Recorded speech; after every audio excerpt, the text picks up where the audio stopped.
Carl Jung invented an archetype which contains all the repressed psychological parts of a personality. He called it the shadow. In childhood, the shadow is mostly developed. Society, your parents, and you yourself regulate upcoming impulses. Only what is acceptable for the listed instances and many other factors can be successfully integrated. The other psychological impulses will be repressed. Repressed parts can, for example, be aggression, sexuality, as a man showing feminine traits or as a woman showing masculine traits, and so on. But the shadow can also contain positive aspects, like showing affection, being moral, merciful, forgiving, loving, etc. Since the shadow contains all that is repressed, it is also the storehouse of your disowned potential, containing everything you need to become whole.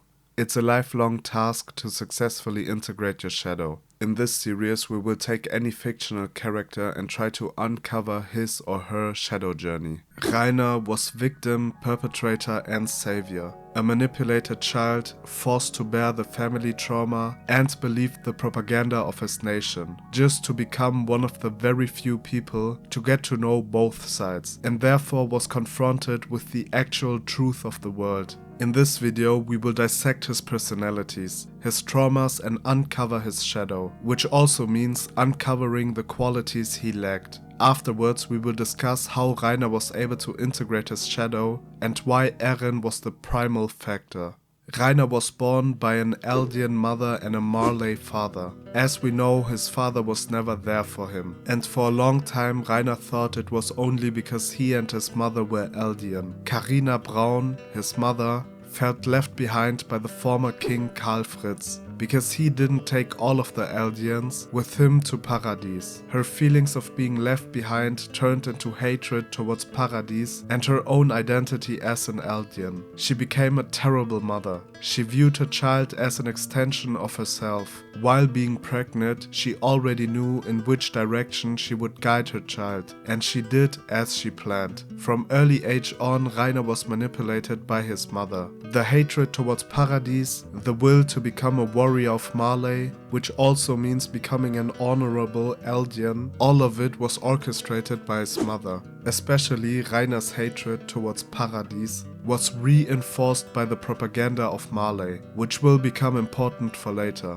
Reiner's absolute loyalty towards Marley and his hatred towards Paradis, which he adapted from his mother, were the reasons why he came that far in first place. We know that his competitors were clearly ahead of him. As kids, Reiner and Porco had many arguments, often provoking each other because one of them wouldn't make it. We know that originally Porco was planned to inherit the Armored Titan, but because of Marcel, who praised Reiner and downplayed his brother, Reiner became a warrior of Marley. Reiner achieving his dream of being a warrior marks the end of the first major chapter of his life. We can clearly say that Reiner was the victim of his mother. He thought if he just came that far, everything would turn out fine. He thought that as soon as he becomes an honorable Eldian, his father could finally return, as his mother had always suggested. But after he confronted his father, Reiner got a reality check, because almost nothing changed. There, he had to set new goals. Being a warrior clearly wasn't enough. Now he wants to become the hero of Marley, defeating the devils of Paradis once and for all. He has to continue, becoming a son his parents can be proud of. The warriors were sent to execute Operation Paradis, trying to steal the coordinate. Before the mission really started, Marcel was eaten because he protected Reiner. Annie and Berthold declared the mission as a failure and wanted to retreat back to Marley. Reiner, however, wanted to continue at any cost, because if they go back without being successful, Marley would take back everything he worked so hard for. His status as an honorable Eldian, his Titan power, everything would vanish only because of one mistake. Reiner said that from now on he would be the new Marcel. So they continued with the mission. Berthold and Reiner destroyed the walls, being responsible for the deaths of countless innocent people. Only after the first major attack they did come in contact with the people from inside the walls. Until this point, Reiner, Berthold and Annie were still blindly driven by the propaganda from Marley, missing the knowledge about the reality of Paradis. Reiner, Berthold and Annie were the Marley trio of Eren, Mikasa and Armin. Isayama showed many situations in which either Eren and Reiner, Mikasa and Annie, or Armin and Berthold were in direct contact/conflict to each other, not just showing off the parallels, but also the issues with each other. In my opinion, Reiner along with Zeke are by far the best and most interesting warriors from Marley. If it's just about the texture of the personality, Annie, Berthold, Porco and Peak are nowhere near to Reiner. Reiner is a worthy mirror for Eren. The Marley trio integrated themselves well into the society of Paradis. All of them became respected soldiers, finishing in the top 5 of all recruits. But that's not everything. Annie, Berthold and especially Reiner were now confronted with the truth, realizing that the people inside Paradis aren't devils. They are also just regular humans, exactly like the people from Marley. They also only want to live in peace with their loved ones. Berthold and Annie both chose a similar way to cope with it. They solely focused on their mission, trying their best to ignore the truth about Paradis. Berthold said that no one chooses voluntarily to become a murderer, and he confessed that not everything he experienced with Connie, Jean, Eren, Armin and so on was a lie. Annie struggled more. She walked around in shock, witnessing what she was partly responsible for, and apologizing the whole time. She also cried during the death of Marco, but like Berthold, she also held on to the mission, daydreaming of a reunion with her father as a motivation. Reiner suffered the most serious consequences. After the death of Marcel, Reiner became a literal Marcel. He developed a split personality, and the double life inside the walls, coupled with the brutal confrontation about the reality of Paradis, which had to be dealt with somehow, just enforced his split personality. The warrior loser Reiner from Marley and the big brother soldier Marcel from Paradis partly helped him to juggle everything which happened and still is happening to him. The split personality, however, was only a temporary solution that ultimately became too much for him. After his injury, Reiner broke. Berthold suggested to go back to their home and Reiner accepted. We all know how the story continued. Reiner impulsively approached Eren, he couldn't believe it, they fought, Reiner was losing and Berthold intervened so that Reiner could steal Eren, and with Ymir, Berthold and Reiner were successful, escaping with 2 Titan shifters. While regenerating on the giant trees, there was a very important confrontation between Eren and Reiner. At that point, Eren didn't understand anything. He had close to zero knowledge about the truth, let alone from the other side of the sea. He was only able to view everything through the lens of a regular citizen of Paradis. At that time, Reiner was ahead of Eren, having a deeper understanding of the world, because he lived both lives. He knew the side from beyond the walls, and he knew the views from Eren. Berthold and Reiner at that time were the only people to know the whole truth. The intimidating strength and fake propaganda of Marley, but also the lives of the people inside the walls. Eren, logically, not being able to empathize the slightest with Berthold or Reiner because of his limited knowledge, promised to make sure they'll die the most agonizing death possible. Now we will make a huge skip to the start of season 4. The only relevant information in the meantime, Berthold, the only person able to truly empathize with Reiner, because he also knew both sides, was eaten by Armin. That makes Reiner the sole bearer of the truth. After the failed mission of stealing the coordinate and losing the colossal and female titan, Reiner, Zeke and Peak went back to Marley. It was a humiliating defeat for Marley. Reiner was psychologically devastated after his return. His conscience caught up with him. He couldn't repress or rationalize all the deaths he caused. He knew exactly that the people he killed weren't devils, just regular innocent humans.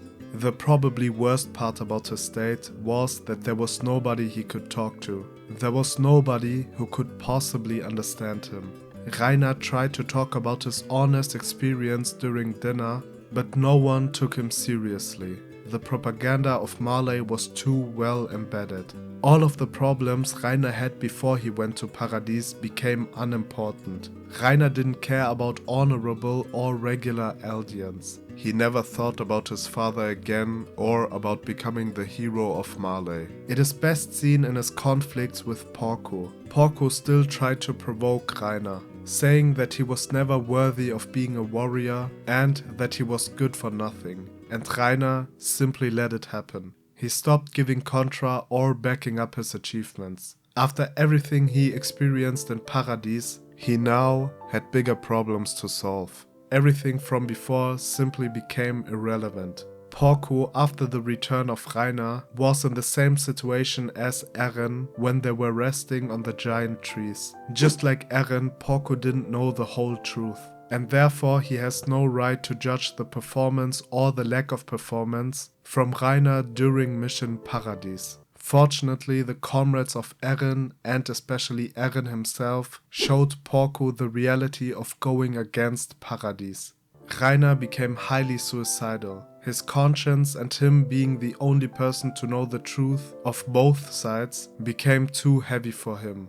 Reiner was on the verge of taking his own life. Finally, we can talk about his shadow. So, what was the shadow of Reiner Braun? The deep identification with victimhood and his lack of standing for what he thought to be right. Reiner expressed a lot of self-pity. He was just a kid, a victim of the propaganda of Marley, not knowing the truth about what actually was inside the walls, just bluntly believing what they were told from early age on. Marley told them they would save the world by attacking Paradis and stealing the coordinate. Just for clarification, there definitely is a lot of truth to what Reiner said. Reiner was a victim. He was indeed manipulated by Marley and his mother. Everything they experienced justified everything up to the first major attack before they settled in Paradis. The first attack obviously was awful, but still understandable, because they were just indoctrinated children,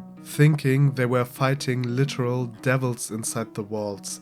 But after living, eating, drinking, laughing, crying, etc. with the people inside the walls, realizing that they were also just ordinary humans, at that point Reiner could have intervened. He could have stopped betraying his own conscience. Or perhaps of his split personality he was unable to perceive his conscience. At the latest, after failing to capture Eren, he could have theoretically stopped, standing for what he experienced. Maybe, but unlikely, Berthold would have joined him. Also talking about how Marley lied to them, that the people inside the walls are just like the people beyond the walls. Reiner had the opportunity to become a mediator because he and Berthold were the only ones who had experienced both sides. Annie was still inside the crystal, therefore she couldn't help. Unfortunately, Reiner refused and still remained a blind follower of Marley. The described shadow aspect can be explained by the other major shadow aspect of Reiner, which was his identification with victimhood. Self-pity and victimhood are often linked closely together. When someone sees himself as a victim of the great powers beyond himself, that can cause stagnation, the opposite of taking action, as for example standing for oneself or taking responsibility for the own actions. Around the campfire, when Annie explained how Marco died, Reiner couldn't stop bringing in his experience as a victim, not remembering what happened and killing the Titan who ate Marco. Jean beat Reiner up, and rightfully so. I know that the potential shadow integration of Reiner at that time is a lot easier said than done, because Marley is brutal. Reiner, backing up what he thinks to be right, which also means to betray Marley, not only puts his own life at risk, but also the lives of his friends, family, and everyone who is or was in any relationship with him. They're just Eldians, so overall no loss for Marley. We have seen what Marley did to Grisha's sister for breaking a silly rule, or to the Eldia restoration movement. They were brutally tortured, and afterwards they were turned into mindless titans. Reiner kept his victimhood and his blind loyalty towards Marley, which came with a lot of consequences. He became very depressed, losing his will to live. He had a constant aura of melancholy and also became highly suicidal. Reiner wanted to die because he thought that eliminating himself means being responsible for all the horrible actions he did. That's far from the truth, because it's an escape, not taking responsibility. Whenever Reiner talked about his horrible acts as a perpetrator, it was not to take responsibility or finding a solution, it was primarily to feed his self-pity. But fortunately he had Falco, and the new generation he had to take care of. Shortly after trying to take his own life was the speech for the declaration of war on Paradis, inside the Liberio ghetto, and there was his confrontation with Eren Yeager. Again, it is a very important conversation, because now Eren was able to understand Reiner. Back then on the giant trees, Eren didn't understand anything about Reiner. As I said earlier, the people of Marley are all brainwashed by propaganda. But we should not forget that the people of Paradis were also brainwashed, but in a more literal sense. King Karlfritz decided to delete a lot of the truth surrounding the world and history. He let his people believe that they were the last humans on Earth. If you want to know more about it, check out my video about the awful psychology of Paradis. Eren was equally manipulated as Reiner. Over time, Eren learned a lot more about the abilities of the Attack Titan. He saw the memories of his father, the reality of the world, and ultimately he visited Marley with his friends. He lived with them, learned about people who had the same history as them, and that there were also good people like Falco. Eren became the only approachable person for Reiner, the only person who truly was able to understand him. The situation with Eren is a bit more complicated, because he was precisely manipulated by Coordinate Eren, with perfect timed memories from the future. But overall it can be said that Eren was the closest person to understand Reiner and vice versa. Both were traumatized little children, both were among the only ones to know both sides, and both were pressured from forces beyond them to do things they felt like they had to do, although knowing it wasn't right. Eren taking the words back he said, being less conscious about the world and reaching out his hand for Reiner had immense meaning for the dynamic between them. Only because of this short conversation, Reiner later was able to understand the motivation and the wish of Eren. After Reiner expressed his assumption about Eren inside the plane, Eren teleported them into the coordinate and made his position clear. If nobody could, then I'd want somebody to end it.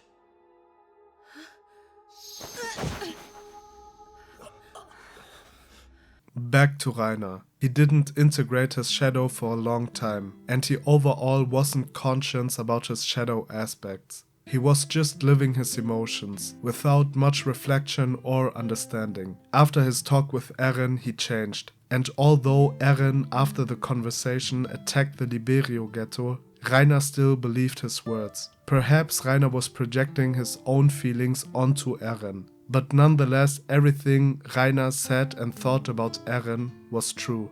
Now, the final question. Did Reiner integrate his shadow? And I think he did. First of all, the reason for Reiner to make a lot of progress in the end was only possible because of Eren's actions. With the start of the rumbling, the small remaining anti-Eren forces had to unite to have any chance at all. Because of Eren, the both major opposing sides came together and finally started to talk. Now, Reiner wasn't the only one to know both sides of the conflict, and the group, which later became the mediation group, came together for the first time, opening up about their views and opinions. Annie, a person who also went through a similar story as Reiner, was also brought back because of Eren. The rumbling eliminated 80% of humanity, which had a huge impact on the balance of power. There was basically no Marley after the rumbling. That also means that there will be no consequences for Reiner changing sides. His family and friends can be safe. The more interesting integration, in my opinion, is the way Reiner was able to overcome his victim mentality. During the campfire, we know he still didn't integrate it yet. Jean beat him up. It happened on the plane after Connie apologized to Reiner. Connie eliminated his old comrades, which joined the Jäger fraction. Afterwards, he understood the pain of being forced to kill the people you once lived with because you think you have to save the world. Reiner gave Connie the answer, which he should have given himself much earlier. Reiner said that there's no redemption for the sins of the past. Yeah, I know my sins are beyond redemption. I doubt I'll ever forgive myself, even if we save what's left of humanity. But they still have to continue, because there are still very important tasks to finish. Still, we've gotta try, even knowing it'll never be enough. That is what taking responsibility for your past mistakes looks like. It showed perfectly that sometimes taking a third-person view can be magical. A change of perspective can reveal that you already knew the answer you desperately needed for a long time. In the final battle, we saw a courageous Reiner, not being on the one or the other side, fighting for what he thought to be right, teaming up with the people he tried to kill and vice versa. Even shock moments didn't trigger much in Reiner. He knew his role. Reiner wrestled with the worm until the bitter end. As the final statement for the video, it can certainly be said that Reiner became a true hero. As always, thank you for watching the video. I decided to ignore the potential influence of Coordinate Eren predetermining Reiner's path.